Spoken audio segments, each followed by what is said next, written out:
আসসালামু আলাইকুম রহমতুল্লাহ বরকত। কোরআন মাজিদ সূরা আল ইমরান আয়াত নম্বর 178।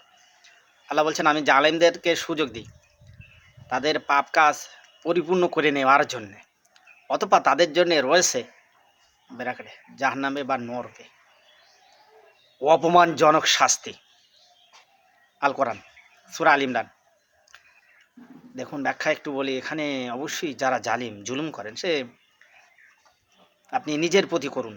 নিজের প্রতি জুলুম বলতে কি, আপনি গোনা করছেন, জিনা ব্যভিচার করছেন, সুদ ঘুষ খাচ্ছেন, মানুষকে মারছেন বা কাউকে মারছেন, কারোর জিনিস চুরি করেছেন, অপহরণ করেছেন, সরকারি সম্পত্তি নষ্ট করেছেন, বেসরকারি বা কারো বোনের হক ফাঁকি দিয়েছেন, বা আপনি এমন উচ্ছৃঙ্খল যা আপনার জন্যে মানুষ অতিষ্ঠ বা জুলুম করছেন, সে যেই হন না কেন। অবশ্যই হয়তো আপনি ভাবছেন যে আপনি অনেক বড় কিছু হয়ে গেছেন। আল্লাহ বলছে, আমি জালিমকে সুযোগ দিয়েছি, ওর পাপ কাজটা ও পরিপূর্ণ করে নেবে, অতঃপর ওর অপমানজনক শাস্তি রয়েছে। ভালো হয়ে যান।